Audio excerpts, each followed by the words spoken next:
Bonjour les parents d'ados, bonjour les ados, je vais te faire un podcast aujourd'hui, c'est mon tout premier podcast pour t'expliquer un petit peu l'arnaque du Black Friday et l'arnaque surtout de ce qui peut se passer pour les achats des cadeaux de Noël, notamment pour les petits. Mais ça, je te l'explique en fin de podcast. Donc, le Black Friday, est-ce que tu penses que c'est une arnaque ou pas? Moi, je te dis que oui, parce que c'est la période de Noël et c'est propice aux nombreux achats de cadeaux, surtout en décembre.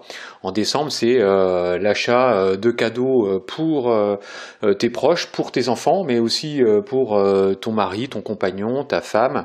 Ça peut être aussi des cadeaux pour le reste de la famille. Et c'est beaucoup de dépenses, mais pour étaler, on va dire, ces dépenses-là, eh bien, on a importé ce qui s'appelle le Black Friday.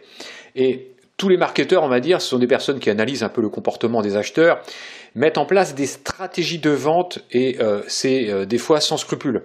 Il faut vendre coûte que coûte.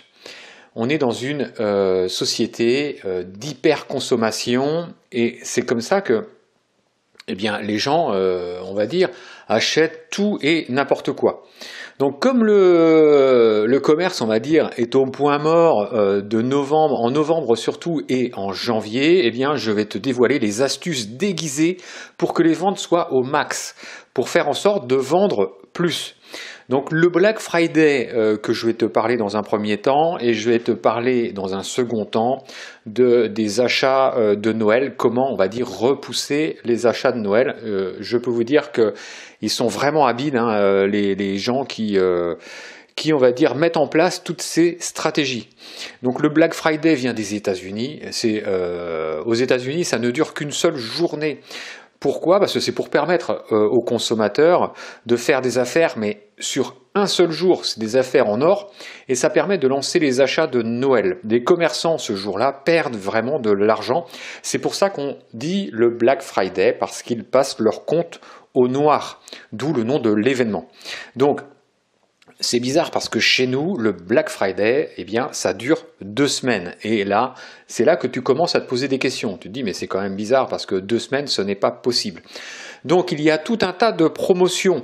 Des promotions, vous allez voir un tas de promotions de 30 à 60% de réduction, mais ce sont de fausses promos. Pourquoi? Parce que les prix d'origine sont vraiment gonflés.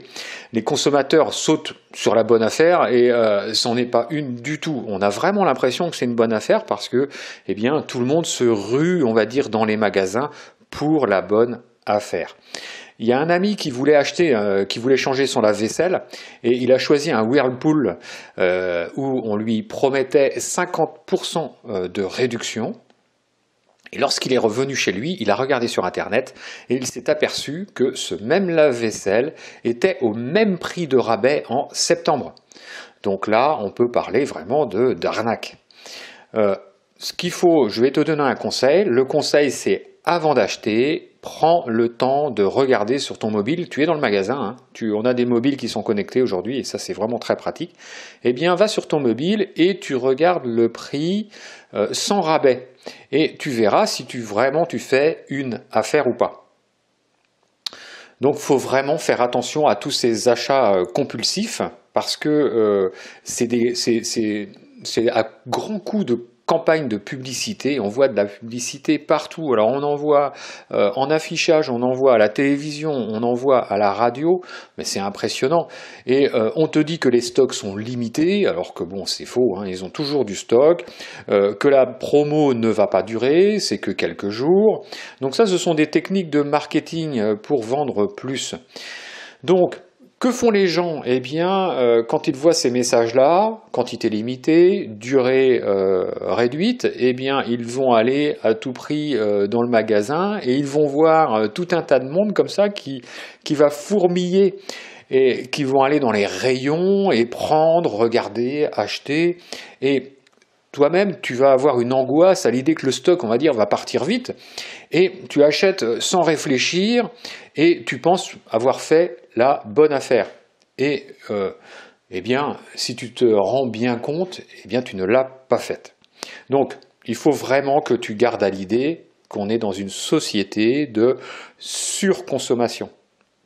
Donc, Mets-toi autour de, on va dire, c'est des petites lumières comme ça qui clignotent autour de toi. Dès que tu vois que ça brille, ça clignote, que tu as des angoisses, que tu as un sentiment d'être pressé pour acheter, eh bien là, il faut que tu te dises tout de suite que là, eh bien non, ce sont des signaux qui font que je vais me faire avoir.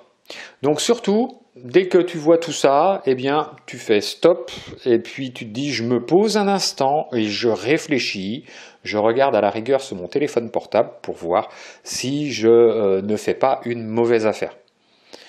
Donc la deuxième arnaque que je vais te parler et que peu de personnes connaissent, c'est de relancer les ventes en janvier après le rush de Noël.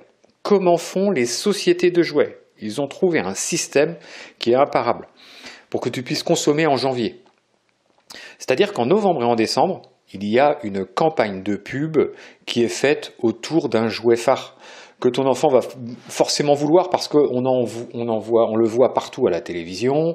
Les enfants entre eux, ou même ça peut être un truc d'ado, hein, les ados entre eux en parlent. Il faut vraiment ce casque-là, le casque qui est à la mode parce que on entend de la super musique dedans, il y a de bonnes basses. Eh bien, ce produit-là, que tout le monde veut, eh bien, il va y avoir une réduction des stocks, c'est-à-dire que les stocks ne vont pas être livrés dans les magasins pour faire en sorte qu'il n'y en ait plus. Donc, il y aura une rupture de stock. Tu verras un petit peu dans tous les magasins, tu pourras faire tous les magasins et on te dira, ben non, le produit est en rupture, il va falloir attendre. Mais cette rupture de stock, eh bien, c'est fait exprès. Ton jouet ou ton téléphone ou ton casque audio est bloqué dans des entrepôts et ils ne seront pas livrés pour Noël et c'est fait exprès. Ils ne ressortiront qu'en janvier lorsque en plus ils refont des campagnes publicitaires en janvier pour parler à nouveau de ce produit-là. Donc, bien évidemment, ton ado ou ton enfant regarde la télévision et étant donné qu'il ne l'a pas eu, ce jouet-là, à Noël, eh bien, va te le redemander. Il va te dire, eh bien, tu te rappelles, tu m'avais promis ce jouet-là ou tu m'avais promis ce cadeau.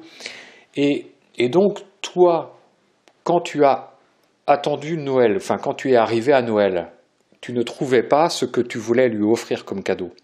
Tu as offert un autre cadeau. Donc, là où ils sont vraiment bons, les concepteurs de jouets ou les concepteurs ou les vendeurs de high-tech, c'est qu'ils vendent deux fois. Comme ton ado ou ton enfant, tu ne vas pas rien lui mettre sous son sapin, eh bien tu vas lui acheter quelque chose, tu vas lui acheter un autre cadeau, et puis tu te dis, bon ben voilà, je n'ai pas eu celui qu'il voulait. Et lorsque, à grands coups de campagne de pub à nouveau en janvier, ils vont faire réapparaître le produit et que les stocks vont être à nouveau remplis, hein, les rayons de magasin, on va revoir ce produit-là, eh bien tu vas à nouveau acheter. Et donc le but, c'est de faire dépenser en janvier pour relancer à nouveau les ventes et qu'il n'y ait pas, on va dire, de creux dans la vague. Donc, le but, te faire dépenser dans un autre jouet, car tu ne vas pas laisser au pied du sapin, tu ne vas pas laisser le pied du sapin vide. Et là, c'est vraiment, on va dire, c'est la logique de ce marketing-là, je trouve que c'est horrible. Pourquoi? Parce qu'on joue avec le sentiment des gens, on joue avec le sentiment des enfants, et ce n'est pas normal, ça devrait être puni. Mais c'est la loi, on va dire, des ventes. Il y a des vendeurs qui sont peu scrupuleux, et je ne trouve pas ça normal. Donc si tu ne connaissais pas cette technique de vente, eh bien maintenant tu la connais et tu feras attention de ne pas te faire avoir. Donc en tout cas, j'espère que pour ce premier podcast, tu auras vraiment appris d'autres conseils que je peux te donner par rapport aux ados et je te dis à bientôt. Tu n'hésites pas à t'abonner à la chaîne comme d'habitude. Si tu veux des conseils concernant la communication que tu peux avoir avec ton ado, parce que c'est la communication avec l'ado, c'est ce qu'il y a de plus important et c'est comme ça que tu garderas le lien avec ton ado et que tu garderas également le lien dans le futur avec ton adulte et vous aurez vraiment un bon lien et vous aurez vraiment de bons moments ensemble. Eh bien, tu cliques en dessous, je te mets le lien pour obtenir la vidéo qui fait plus d'1 heure où je t'explique comment bien communiquer avec ton ado. Je te donne des exemples précis, mes propres exemples, comment j'ai fait pour bien communiquer avec les miens. J'ai 4 ados et ça te permettra, on va dire, d'avoir vraiment une bonne relation avec eux. J'espère que ça t'aura plu et puis vas-y, clique sur mon lien pour avoir cette vidéo là. Je peux te dire que c'est vraiment du lourd. Je te dis à très bientôt et passe une excellente journée. Allez, ciao ciao.